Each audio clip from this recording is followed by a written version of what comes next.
বাসি রুটি আর কখনো ফেলে দিবেন না। বাসি রুটি দিয়ে কিন্তু এত মজার এই মিষ্টি তৈরি করা যায়। সবার বাড়িতে কিন্তু কম বেশি রুটি তৈরি করা হয়, আর সেই রুটি কিন্তু অনেক সময় 2-3টা করে এরকম পড়ে থাকে যে এগুলো খাওয়ার কেউ নেই। অবশ্যই পরে বাসি হয়ে গেলে সেগুলো ফেলে দেন, তো এগুলো ফেলে দেওয়ার কোনো দরকার নেই। আপনারা এই রুটিগুলো নিয়ে কিন্তু এত সুন্দরভাবে মিষ্টিগুলো তৈরি করে নিতে পারবেন। তো দেখতে পাচ্ছেন আমার হাতে কিন্তু একটু বাসি রুটি, মানে এই রুটিগুলো শক্ত হয়ে গিয়েছে সকালে তৈরি করা, আর এই মিষ্টিটা তৈরি করছে আমি রাতে। এটা কিন্তু একদিন পরে তৈরিও করা যায়, তো আমার এটা রাত্রে তৈরি করা হয়ে গিয়েছিল।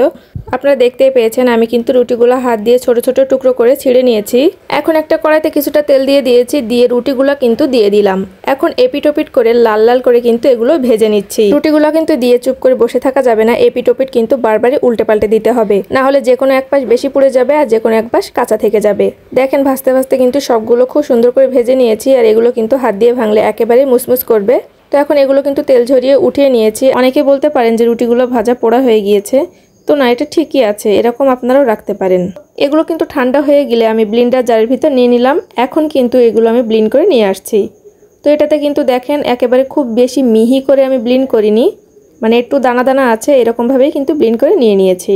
এটা একেবারে যদি মিহি করি তাহলে কিন্তু মিষ্টি তৈরি করার সময় একেবারে এটা মসৃণ হয়ে যাবে, তাই কিন্তু এরকম দানা দানা রেখেছি।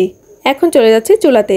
আগে থেকেই কিন্তু আমি চুলাতে একটা প্যান বসিয়ে দিয়েছি, আর সেখানে কিন্তু কিছুটা দুধ দিয়ে দিলাম।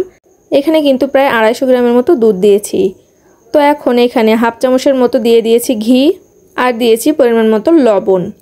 এখন যে রুটিটা আমি ব্লেন্ড করে নিয়েছিলাম সেটা কিন্তু এখানে সম্পূর্ণটা দিয়ে দিলাম। তো এটা দেওয়ার পরে কিন্তু ভালো করে একটু নেড়ে চেড়ে নিচ্ছি। আর একটা জিনিস খেয়াল রাখবেন, দুধ কিন্তু খুব বেশি দেওয়া যাবে না, তাহলে কিন্তু এটা জাল করতে করতে একেবারে মানে আটা ঘোটা মতো হয়ে যাবে। এর জন্য কিন্তু অল্প পরিমাণে দুধ দিতে হবে। তো এখানে কিন্তু আমি দিয়ে দিচ্ছি পরিমাণ মতো চিনি। আপনারা আপনাদের পছন্দ অনুযায়ী চিনি দিবেন। তো এখন এই চিনিটা যখন আমি নাড়াচাড়া করতে থাকবো তখন কিন্তু এমনিতেই চিনিটা গলে যাবে আর একটু পাতলা হয়ে আসবে। তো আবারও কিন্তু একটু ভালো করে নাড়াচাড়া করতে করতে যখন এরকম আঠালো ভাব হয়ে আসবে ঠিক তখনই কিন্তু আমি এটা চুলা থেকে নামিয়ে নিব।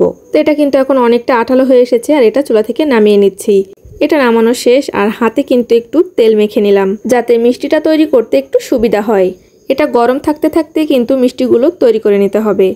তো এরকম কিন্তু আমি গোল আকারে শেপ দিয়ে নিয়েছি, আপনারা চাইলে কিন্তু লম্বা আকারেও শেপ দিতে পারেন। তো একইভাবে কিন্তু আমার বাকি মিষ্টিগুলো তৈরি করা হয়ে গিয়েছে। এগুলো একটু সুন্দর দেখানোর জন্য উপর দিয়ে কিন্তু কিছু বাদাম কুচি দিয়ে দিলাম। মাশাআল্লাহ, মিষ্টিগুলো দেখতে কিন্তু অনেক অনেক বেশি সুন্দর লাগছে, আর এটা কিন্তু খেতেও দারুণ মজা। মানে এটা যে রুটি দিয়ে তৈরি করা একটু কিন্তু বোঝাই যাবে না। তো আমার আজকের এই ভিডিওটা আপনাদের কাছে কেমন লেগেছে অবশ্যই কিন্তু কমেন্ট করে জানাবেন। যদি ভালো লেগে থাকে তাহলে লাইক, কমেন্ট, শেয়ার করে পাশেই থাকবেন। সবাইকে অনেক অনেক ধন্যবাদ। আল্লাহ হাফেজ।